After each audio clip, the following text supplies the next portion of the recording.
c'est Catherine Frade, je suis docteur en pharmacie. J'ai travaillé dans l'industrie pharmaceutique salariée. Et en parallèle, je suis partie au coaching parce qu'en psycho du travail, je ne voyais pas l'application concrète en entreprise en fait. Et j'ai passé un an en faisant des allers-retours à l'Institut de Deepak Chopra. Donc c'est l'association yoga, méditation, Ayurveda, donc médecine ancestrale indienne, et les techniques modernes, scientifiques, les scientifiques les plus modernes, donc épigénétique, neurosciences. Donc psychopathologue du travail, c'est vraiment s'occuper de la souffrance au travail. Donc souvent les gens me disent « Oh, t'es psy, tu vas nous analyser ». Non, moi j'analyse personne parce que l'objet c'est le travail. Donc le travail c'est ce qui nous réunit, c'est l'autre, moi et la relation de travail, l'autre, moi et le travail qu'on fait. Donc ma société s'appelle Steliax, pourquoi ? Parce que c'est créer du lien, li, et du sens, axe, pour la santé, pour la société, en associant 3 systèmes, personne, groupe, organisation, on n'est jamais seul. Et en tenant compte des 3 voire 4 corps, c'est-à-dire physique, psychique, émotionnel, énergétique. Donc j'ai toujours le burn-out, je l'ai appris 3 fois, donc une fois en psychologie du travail, une fois sur moi malheureusement, donc voilà, j'ai travaillé à fond la caisse sans m'écouter. J'aurais jamais dit sur place, mais je pense qu'à ce jour le burn-out est une deuxième chance.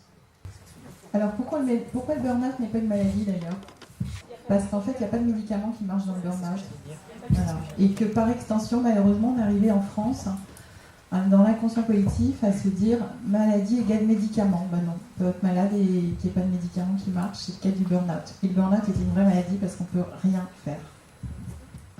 L4121 du Code du travail qui dit l'employeur prend les mesures nécessaires pour assurer la sécurité et protéger la santé physique et mentale des travailleurs. Donc c'est pas des mesures, c'est pas un petit peu de poudre de perlimpinpin, c'est vraiment l'ensemble des mesures. Adapter le travail à l'homme. Donc on est dans une grosse dérive en ce moment, et c'est pour ça qu'on court à la catastrophe avec de plus en plus de burn-out, où on essaye d'adapter les hommes au travail, et que la France, on est parmi les plus arriérés au niveau développement humain, parce qu'on n'arrive pas encore à reconnaître qu'au-delà du scientifique, où on est très bon, il se passe autre chose. Et dans le travail, il y a aussi 2 dimensions qui sont complètement, qui sont rarement écoutées, entendues, et qui fait qu'on en est là. C'est que, comme on dit en psycho du travail, il y a le travail prescrit, c'est-à-dire je donne un ordre, je passe une commande et j'attends un résultat, un produit ou un service. Mais ça correspond à 20-40% du travail. C'est-à-dire que quand vous allez au travail le matin, vous faites votre liste d'actions. Qu'est-ce que je vais faire aujourd'hui ? Qu'est-ce que vous dites le soir ? On n'a rien fait. Voilà. Donc c'est pas que vous n'avez rien fait, c'est que vous n'avez pas fait ce que vous aviez fait dans la journée, vos collègues n'auraient pas pu travailler. Et ça, c'est ce qui correspond au réel du travail, aux structures informelles. Et ça, on peut avoir accès à cette dimension que si on n'est pas tout le temps à fond la caisse et tout le temps à penser. Le burn-out, c'est vraiment une méconnaissance de l'écart entre le travail prescrit et le travail réel. Quand vous avez des grands cabinets d'audit internationaux qui commencent à chronométrer les temps de travail en disant là, il y a du travail, vous êtes 18, il y a du travail pour 12, quand on chronomètre les tâches, en plus on est censé bosser 7 ou 8 heures par jour, donc personne ne va mettre qui bosse 15 heures par jour, donc ils vont essayer de faire rentrer dans les 7 heures tout ce qu'ils font, on va dire bah non, il y a du boulot pour 12, donc il y a 6 personnes de trop, on va les virer.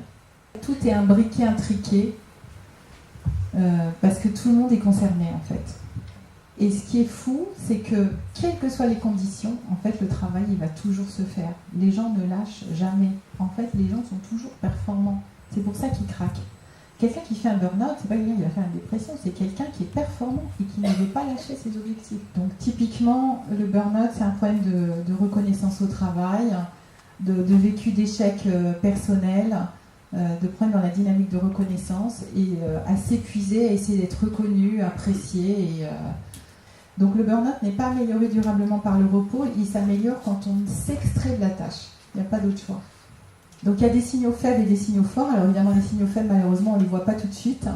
Vous pouvez avoir des crises de larmes, de la colère, la plainte. Alors en France on se plaint beaucoup, donc se demander si tout le monde est en pré-burn-out, je ne sais pas. Il y a souvent, comme le burn-out c'est une histoire de limite, c'est-à-dire on n'écoute pas ses limites, il y a souvent une histoire de limite de l'autre côté, c'est-à-dire ceux qui n'écoutent pas les limites des autres, c'est-à-dire manipulation, harcèlement. C'est-à-dire que dès qu'il y a un burn-out, de la manipulation ou du harcèlement, c'est toujours collectif. Pourquoi on dit que c'est l'entreprise qui est responsable du burn-out qui va être attaquée, par exemple, c'est une histoire de manipulation, de harcèlement, c'est simplement parce que le poids du système est supérieur au poids de l'individu. Donc un individu isolé ne peut pas résister contre un système. Mais c'est pas plus l'entreprise que l'individu qui est responsable, puisque c'est vraiment l'interaction des deux. Mais je pense qu'il faut sortir de la vision binaire. En tout cas, moi, c'est comme ça que j'accompagne les gens et ça marche très bien et ça va très vite. Mais à condition de sortir de la vision binaire. Et pour moi, un burn-out, c'est la dissonance entre la façon dont on s'est construit, la situation de rencontrer et les relations de travail. Il peut y avoir une dépression associée, mais le burn-out n'est pas du tout une dépression. Alors, l'état normal, je vais faire une parenthèse. C'est quoi l'état normal? C'est vous vous levez le matin, vous êtes en forme et connecté à votre joie de vivre. Voilà, donc pour moi, c'est l'indice. Déjà, quand vous avez commencé à perdre votre joie de vivre, vous allez à reculons au travail, déjà, il y a un truc qui ne va pas. Même si c'est ton chef qui te demande un truc aberrant, c'est non, quoi. Même s'il te vire, on ne va pas laisser sa peau mourir pour obéir à un chef, quoi. Il faut arrêter de rentrer, il faut sortir du mode domination-soumission. Le système dans lequel on rentre, c'est un mode de partage, d'échange et d'égalité. Et si les hommes veulent être dans leur puissance, c'est pas en étant dans leur domination, encore moins dans la violence, mais il faut que les femmes aussi, elles arrêtent d'être dans la soumission. Et moi, je suis contre la guerre des sexes. Ça sert à rien. On a tous des valeurs masculines et féminines. À ce jour, j'en suis à me dire, les émotions, il faut les éviter, en fait. Alors, les éviter, c'est pas en mettant un couvert dessus, c'est au contraire en les faisant sortir quand elles sont là, mais en comprenant que ça nous relie au passé. Ralentir, c'est exactement l'inverse de ce qu'on fait en ce moment. Donc, c'est ralentissez, accédez à votre intuition, et observez ce qui se passe dans votre corps. Si vous êtes sur le bon chemin, la vie est un long fleuve tranquille. Tout est fluide, tout se fait simplement, sans faire d'efforts. Pourquoi attendre d'avoir un burn-out ou au bord du suicide pour s'occuper de soi, alors qu'en amont, en fait, c'est juste savoir, qu'est-ce que je viens faire sur Terre? Comme dit Mark Twain, il y a les 2 jours les plus importants de votre vie, c'est le jour où vous êtes né, le jour où vous savez pourquoi.